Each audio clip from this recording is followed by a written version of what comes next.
7h44, Benjamin Sportouche, vous accueillez ce matin Jean-Frédéric Poisson. Bonjour Jean-Frédéric Poisson. Bonjour. Merci d'être avec nous ce matin et d'avoir réussi à prendre votre train. Non, je suis venu en moto. Vous avez été prudent, vous avez bien fait. Nicolas Sarkozy, juste ce matin qu'une alliance avec François Bayrou est injustifiable. François Bayrou, on sait qu'il soutient Alain Juppé. Et pour vous, est-ce que ce serait impensable que la droite gouverne avec le MoDem ? Ça dépend des projets qu'on défend. On n'est pas dans une logique de parti ou de formation politique qui cherche à combiner les unes avec les autres. Ce qui est en jeu, c'est le redressement de la France, et donc c'est davantage les projets défendus par les uns et les autres qui comptent que leur étiquette politique. Donc ce soutien sans faille de François Bayrou à Alain Juppé ne vous choque pas ? D'abord, il n'est pas nouveau, premièrement. C'est quand même pas un scoop. Deuxièmement, Monsieur Bayrou l'avait annoncé déjà depuis longtemps. Troisièmement, ça veut dire que le président du MoDem est d'accord avec la manière dont Alain Juppé voit l'avenir de la France.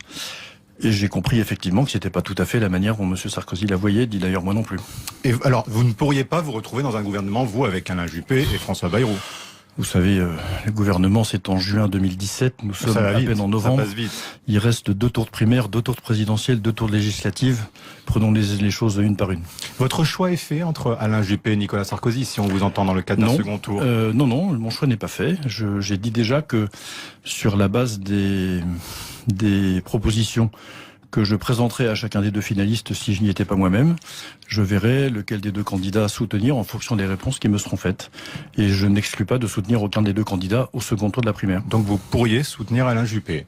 Si, effectivement, dans les sollicitations que je ferai, il répondait favorablement à un certain nombre de choses qui sont importantes pour moi, comme par exemple le service national, ou bien le revenu universel, ou bien encore d'autres choses ou l'abrogation du mariage pour tous. Ou l'abrogation du mariage pour tous. Je verrai quelle attitude adopter à ce moment-là. Mais nous n'y sommes pas. Alors, nous allons venir à votre programme. Et quand François Bayrou parle de Nicolas Sarkozy comme un homme violent, clivant, injurieux, qu'est-ce que vous considérez comment ces déclarations ? Je n'ai jamais de ma vie manié l'injure à l'égard de quiconque et je n'apprécie pas les personnes. Je me contente de critiquer leurs idées autant que de besoin. Quand je suis d'accord avec ces idées, je le dis. Quand je suis pas d'accord, je le dis. Mais mon appréciation sur les personnes, je les garde pour moi. Est-ce que la victoire d'Alain Juppé vous semble acquise quand on voit les sondages et ils sont nombreux ? Tout peut se jouer encore, selon vous ? Rien n'est fait. Les sondeurs eux-mêmes disent que on ne sait pas très bien combien de personnes iront voter. Ça oscille entre 2 millions, 2 millions et demi ou 4 millions pour les plus optimistes. Quand on en est à ces différences d'estimation, des fourchettes d'une telle largeur, évidemment, aucun résultat n'est acquis. Et il reste encore 3 semaines de campagne. Alors, est-ce qu'il est clair pour vous, Jean-Frédéric Poisson, que vous soutiendrez le vainqueur de la primaire? La haute autorité vous a mis en garde. C'est un engagement que vous avez pris lors du premier débat, notamment sur RTL. Est-ce que vous le soutiendrez, y compris si c'est Alain Juppé? Je n'ai jamais été pris en défaut d'avoir tenu mes engagements et respecté ma parole dans ma vie politique, et ça fait 22 ans que ça dure. Je ne vais pas commencer maintenant. Donc vous soutiendrez Alain Juppé? Je respecterai ma signature et mon engagement parce que c'est mon honneur et que c'est mon devoir. Donc je soutiendrai celui qui gagnera la primaire. Maintenant, mais est-ce que vous ferez campagne pour lui? Je soutiendrai celui qui gagnera la primaire. Maintenant, j'aimerais avoir... Vous ne répondez pas à ma question, Jean-Philippe. Est-ce que vous montrez sur une estrade avec Alain Juppé? Parce que vous ne me laissez pas finir ma réponse à la question précédente. Je dis donc que je le ferai pour des raisons éthiques, parce que c'est comme ça que j'envisage la vie politique. J'aimerais pouvoir le faire pour des raisons politiques également. Donc je dis clairement, mon soutien ira au vainqueur de la primaire. Maintenant, j'aimerais vraiment que, effectivement, ses engagements à lui soient clairs aussi à l'égard de la France et des autres candidats qui ont concouru au premier tour de la primaire. Oui, donc vous n'êtes pas sûr d'avoir une campagne active en sa faveur, on vous a entendu. Très clairement, il ne me semble pas aujourd'hui que le projet de M. Juppé présente une rupture par rapport au changement dont la France a besoin. J'attends ce changement, je ne le vois pas venir, il reste 6 mois de campagne d'ici au présidentiel, il y a encore le moyen de faire évoluer ce projet dans un sens qui me paraît très favorable, premièrement. Deuxièmement, je suis surpris d'entendre cette question parce que, encore une fois, il me semble que mes concurrents à la primaire n'ont pas tous été d'une fidélité sans faille à leurs propres engagements dans le passé. Sauf que là, il y a eu un serment pris... Oui, mais j'ai dit je le respecterai. Alors, justement... Donc j'aimerais que vous posiez les mêmes questions, savoir si cette fois-ci, mes concurrents respecteront leurs engagements et nous leur avons posé. Ça n'est pas tout à fait leur habitude. Si au second tour de la présidentielle, maintenant, entre Marine Le Pen et Alain Juppé, le choix se pose, là aussi, votre choix, est-ce qu'il est désormais clair ? Mon choix a toujours été clair. Je suis le seul de tous les candidats à la primaire à avoir dit pourquoi je ne partageais pas le projet politique du Front National. Je le répète, je suis opposé à la préférence nationale, je suis opposé à la peine de mort, je n'ai pas la vision qu'a le Front National de la laïcité, je ne partage pas sa vision de l'Europe ni de l'euro, et je n'aime pas les orientations qu'ils ont prises par ce parti politique en ce qui concerne l'éducation et sa réforme. Partant de là, je ne vois pas comment je pourrais soutenir la candidate du Front National. Mais je redis, encore une fois, que le projet de société porté par mes différents concurrents à la primaire ne m'enthousiasme pas pour l'instant. Il reste 6 mois pour le faire évoluer. Et le sens de la primaire, c'est de permettre aux concurrents d'infléchir le projet de celui qui gagnera. Et dans le cadre d'un duel entre François Hollande et Marine Le Pen, la question s'est posée. Jean-Frédéric Poisson, la question s'est posée. On l'a posé la question la semaine dernière à Nicolas Sarkozy qui a dit... Il est impossible pour moi de voter pour un président de la République sortant qui divulgue des secrets d'État dans un livre publié dans le cadre d'entretiens avec des journalistes.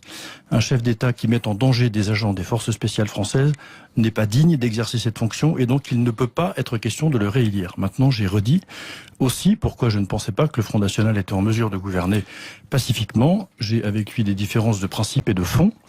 Donc voilà, pour moi la situation... Vous abstiendrez dans cette situation-là. Écoutez, dans l'état actuel des choses... C'est le nini pour vous. Probablement. Maintenant, ça dépendra de ce que Madame Le Pen, la manière dont Madame Le Pen peut faire évoluer son projet, elle aussi. Ça veut dire que... Ah, donc vous pouvez envisager ce vote-là. Dans l'état actuel des choses, non. Mais encore une fois, le redressement de la France implique de tels changements et de telles ruptures que si jamais Madame Le Pen changeait d'avis sur les choses que j'ai dites tout à l'heure, alors pourquoi pas? Nous verrons. Mais pour l'instant, non, ça n'est pas possible. Donc vous nous dites ce matin, pourquoi pas Marine Le Pen, si elle vient sur vos propositions, et on y vient. Contre François Hollande. Oui. Contre François Hollande, vous nous dites que cela est possible. On vient sur vos propositions, justement. Alors vous êtes contre l'abrogation du mariage, pour l'abrogation du mariage pour tous, et votre slogan, je l'ai là, hein, votre programme, c'est libérer la France de mai 68, Jean-Frédéric Poisson. Et parmi les acquis de mai 68, il y a le droit à l'avortement.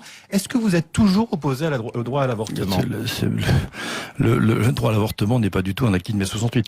Je vise mai 68 parce qu'il y a 2 piliers dans cette révolution, entre guillemets. Le premier, c'était la contestation de toute forme d'autorité dans son principe. Ça voulait dire, ça se disait par le slogan « il est interdit d'interdire ». Le deuxième pilier, c'était le primat de la liberté individuelle sur toute autre forme de considération. C'est-à-dire, ça voulait dire, jouir sans entrave. Vous vous souvenez de ce slogan-là?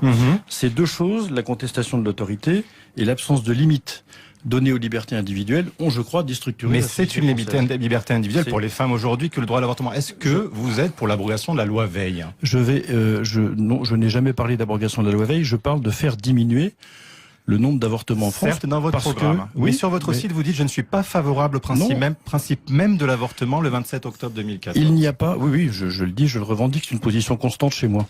Je n'aime pas cette idée, quel que soit le motif, qu'on puisse mettre fin à une vie humaine. Donc je suis, pour la même raison, contre la peine de mort, contre l'euthanasie, parce que, en dehors des situations de légitime défense, la suppression d'une vie humaine est une idée qui m'est étrangère. Donc vous mettez sur le même plan la suppression de la peine de mort. C'est une vie humaine. Pour moi, c'est une vie humaine. Oui. Pour moi, c'est une vie humaine. Donc, à partir de là, je pense que l'enjeu consiste à faire en sorte que cette fragilité, cette détresse dans laquelle un certain nombre de femmes se trouvent quand elles connaissent une grossesse qu'elles n'ont pas voulu, soit accompagnée comme les autres fragilités, comme les autres détresses dans la société française. Jean-Frédéric Poisson, si vous étiez ministre de la Famille, est-ce que les femmes auraient le même droit à l'avortement ou est-ce qu'elles seraient mesurées? Ce droit-là serait mesuré? Non, je vous renvoie à ce que j'ai écrit. Je pense que ce qui est important, c'est qu'on change, qu'on modifie notre regard collectif sur la vie qui arrive, qu'on arrive à considérer que effectivement, il est précieux pour toute la société de permettre à un enfant de naître à partir du moment où sa naissance est possible. On en vient à dire des choses pareilles aujourd'hui parce que il n'y a pas d'autre solution pour beaucoup de femmes, la majorité d'entre elles, que de mettre fin à la vie de leur bébé. Et c'est pour moi un drame. On vous a entendu sur ce point, alors ça peut faire débat, vous l'entendez bien, et puis on verra si ces candidats que vous soutiendrez, peut-être Nicolas Sarkozy ou Alain Juppé, vous suivront, ça semble pour l'instant compliqué. Mais vous êtes aussi pour l'abrogation des lois mémorielles qui, selon vous, imposent une version officielle de l'histoire. Parmi ces lois mémorielles, il y a la loi Guessot contre le révisionnisme et le négationnisme. Est-ce que vous supprimeriez la loi Guessot? Est-ce que vous diriez que l'antisémitisme a reculé dans la société française depuis 1990, monsieur Sportouche? C'est C'est vous qui Est-ce que répondez vous aux le diriez questions, Monsieur Poisson. Est-ce que vous estimez que la loi Guesso n'empêche pas le révisionnisme et le négationnisme sur les camps de la mort, sur l'histoire des camps de Non, je pense qu'il n'empêche pas. Je pense que tout le monde a intérêt à ce que une idée qui arrive dans le débat public soit tordue et détruite par le débat et par la discussion et par le dialogue. Je pense que une société adulte, c'est une société qui accepte qu'un certain nombre de sujets soient débattus et que effectivement ceux qui disent des bêtises purement et simplement soient contredits par le débat public. C'est ça qui est une société adulte et intelligente. C'est ce que je souhaite et je fais confiance aux Français pour être capable de discerner tout cela. Vendredi, Jean-Frédéric Poisson, le Conseil d'État autorisera ou non les crèches de Noël dans les édifices publics, les mairies notamment. Vous êtes favorable à l'autorisation de l'installation de ces crèches dans l'espace public. Est-ce que faut-il aller jusqu'à modifier la loi de 1905 ? Non. Je pense que la loi de 1905 est équilibrée. Elle est bien dans la tradition de l'esprit français et de notre conception de la liberté de conscience et de la liberté religieuse. Elle s'adresse absolument à tous les croyants de manière neutre et le rôle de l'État est de protéger la possibilité pour tous les croyants de continuer à croire et d'exprimer leur croyance dans l'espace public. Il n'y a pas lieu de changer cette loi. Est-ce que, Jean-Frédéric Poisson, vous estimez que aux États-Unis, Donald Trump est toujours le candidat qu'il faut pour les Américains ? Je serais très ennuyé si je devais voter aux élections américaines le 8 novembre prochain, pour être clair. Le rebond de l'affaire des mails de Mme Clinton ce week-end indique suffisamment que, là encore, les raisons pour lesquelles les Américains se désintéressent et sont écœurés par le spectacle donné par le spectacle donné par leurs deux candidats, ces raisons sont fondées. Si je devais voter, très franchement, je serais très ennuyé. Ça fait longtemps que je considère que Donald Trump, pour les intérêts de l'Europe et de la France, est un meilleur candidat. Mais encore une fois, je ne suis pas américain. Alors, il a le soutien là-bas de l'extrême droite, Donald Trump. Et alors, pourquoi vous dites ça, monsieur ? L'extrême droite américaine, il y en a une d'extrême droite américaine ? Oui, il y a une extrême droite américaine, le Ku Klux Klan, et puis d'autres groupuscules qui sont importants. En France, il y a Civitas, et Civitas, qui est un groupuscule d'extrême droite, vous apporte son soutien. Alors, vous avez dit que c'était pour gêner, vous avez dit que c'était pour gêner votre campagne. Est-ce que vous acceptez ce soutien ou pas ? Je n'ai pas accepté. Ils ont dit que j'étais pas fréquentable dans leur communiqué, donc c'est voilà. Enfin, ils disent en tous les cas qu'ils appelleront à voter pour vous. Ils ont dit dans leur communiqué que je suis pas fréquentable, donc la question est réglée pour moi. Donc, vous nous dites quand même ce matin que de front républicain, il ne peut pas y avoir contre Marine Le Pen. On vous a bien entendu sur ce point. Non, j'ai pas dit qu'il n'y avait pas de front républicain. Je pense que le sujet ne se pose pas comme ça. Je pense que, encore une fois, s'il faut choisir entre la gauche qui a mis la France par terre et un autre projet qui pourrait être à modifier sur un certain nombre de points, je n'envisage pas de ne pas choisir par principe cet autre projet. J'ai toujours dit que entre un candidat socialiste malhonnête et un candidat du Front National honnête, je pourrais, faire le choix de soutenir ce candidat honnête. Ça ne change pas par rapport aux positions que j'ai déjà prises. Merci beaucoup Jean-Frédéric Poisson d'avoir été là ce matin. Merci à tous les deux. Bien entendu, cet entretien